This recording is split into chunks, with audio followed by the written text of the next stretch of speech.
Imaginad por un momento que la historia nos ha contado solo la mitad de la película. Bienvenidos a este análisis, donde nos vamos a meter de lleno en una época fascinante, la salvaje frontera de la ingeniería musical del siglo XIX.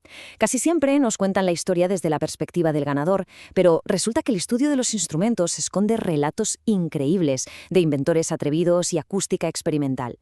Soluciones mecánicas brillantes que, aunque no conquistaron el mundo entero, cambiaron para siempre la música que escuchamos hoy. A ver, la pregunta es obligada. ¿Y si el clarinete estándar que todos tenemos en mente hoy en día fuera solo una de las muchísimas opciones que existieron?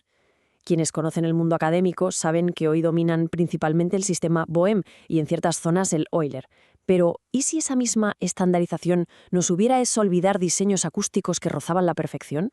Hoy vamos a desenterrar exactamente eso, esos caminos paralelos fascinantes. Para entenderlo, en esta exploración vamos a ver primero esos caminos paralelos del siglo XIX. Luego pasaremos por el pragmático sistema Albert, la revolución del registro grave de Adolphe Sax, la utopía acústica de Antonio Romero y cerraremos con una comparativa para tener la imagen completa. ¡Vamos allá! Punto número 1. Los caminos paralelos del siglo XIX. Hay que tener clarísimo que esta época no fue para nada una transición tranquila. Fue un auténtico campo de batalla de innovación. Sí, el sistema Boehm, con su diseño súper racional, acabó ganando la carrera global, impulsado sobre todo por el Conservatorio de París. Pero ojo, que no fue el único camino. Diferentes constructores intentaban superar los mismos problemas de afinación heredados de principios de siglo, pero cada uno lo hacía con filosofías completamente distintas y en regiones muy concretas. Pasamos al punto 2, el sistema Albert, un fuente vital entre la tradición y el jazz. Fijaos bien en cómo evolucionó la cosa aquí. El constructor belga Eugène Ambert no quiso romper con todo. Tomó el antiguo modelo de 13 llaves de Iwan Müller y lo modernizó, pero sin meterse en el laberinto mecánico complejo del sistema Boehm. Albert buscaba algo fiable y muy táctil, manteniendo una relación súper directa entre los dedos y el instrumento. Era una mejora sensata que sentó las bases para otros sistemas en Europa Central. Y lo verdaderamente genial de esto son esos pequeños rodillos metálicos para los meñiques. Parece un detalle sin importancia, pero permitía deslizar los dedos con una suavidad increíble. Si a eso le sumamos que usaba una boquilla más ancha y un barrilete más corto, el resultado era un sonido tremendamente cálido y flexible. Y claro, por esta misma razón, se convirtió en el rey absoluto para músicas donde la expresividad pura lo es todo. El primer jazz de Nueva Orleans, la música klezmer y hasta las bandas militares, por su potencia al aire libre.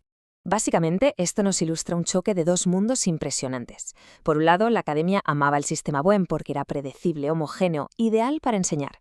Pero en la calle era otra historia. Esa expresividad cruda y esa respuesta directa encontraron su hogar fuera de los conservatorios, en el vibrante sonido del sistema Albert. Llegamos al tercer punto, Adolphe Sax y su revolución del registro grave. Vale, todos conocemos a Sax por inventar el saxofón, evidentemente. Pero antes de eso actuó como un verdadero ingeniero científico con los clarinetes. Y mirad estas innovaciones visuales en el clarinete bajo, el tudel curvado en la parte de arriba y esa campana metálica mirando hacia abajo. Literalmente le cambió la cara y la funcionalidad, mejorando muchísimo la proyección del sonido. Y no fue solo chapa y pintura, por así decirlo. Pensemos que históricamente el clarinete bajo era súper inestable. Sax llegó y como el tubo era tan largo, se dio cuenta de que una sola llave no bastaba. Al añadir una segunda llave de registro, estabilizó los agudos de golpe y, por si fuera poco, amplió todo el rango hacia abajo. Convirtió un instrumento problemático en el motor de la orquesta. Y la cosa no se quedó en los graves. Sax también le metió mano al clarinete soprano.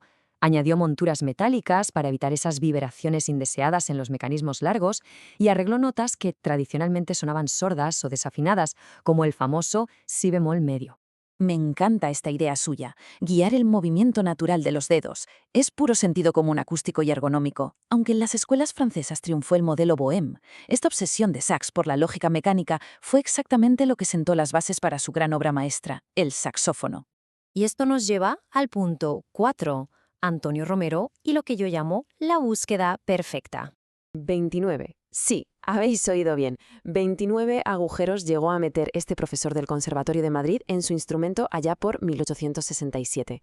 No fue un capricho, fue una búsqueda implacable, casi obsesiva, de la afinación perfecta y la igualdad acústica absoluta. Y claro, visualmente es una auténtica locura. Una selva imposible de metal. Estamos hablando de 17 espátulas accionadas por solo 9 dedos. Es como mirar el motor de un coche de Fórmula 1. Fascinante de ver, pero completamente abrumador. La gran innovación real aquí fue rediseñar cómo usamos los dedos. Romero pasó ingeniosamente parte del trabajo de la mano izquierda a la derecha para solucionar los temidos cruces de registros. En cuanto a sonido, era impecable, equilibrado a más no poder. El problema, su propia brillantez fue su perdición. Era un sistema tan, pero tan sofisticado y frágil que resultaba comercialmente imposible de fabricar en serie o de mantener ajustado en el día a día. Una verdadera utopía acústica. Último punto, la comparativa de los sistemas para unir todas las piezas del puzzle. Si ponemos todo esto en perspectiva, queda clarísimo cómo la filosofía mecánica dicta la música. Boehm y Oehler dominaron la enseñanza oficial con sus sonidos regulares. Albert, con su pragmatismo, se hizo con las calles y las bandas gracias a su expresividad brutal. Y luego tenemos a genios como Saxo Romero, que crearon maravillas experimentales o precisas, pero cuya difusión fue mucho más limitada. Un ecosistema vibrante, de todo menos aburrido. Lo que nos deja una reflexión final brutal.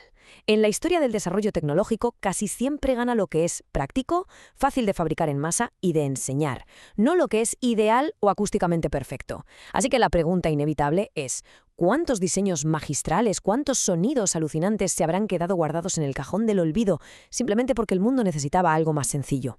Ahí os dejo esa reflexión. Espero que hayáis disfrutado muchísimo de esta inversión en una época tan desconocida. Nos vemos en el próximo análisis.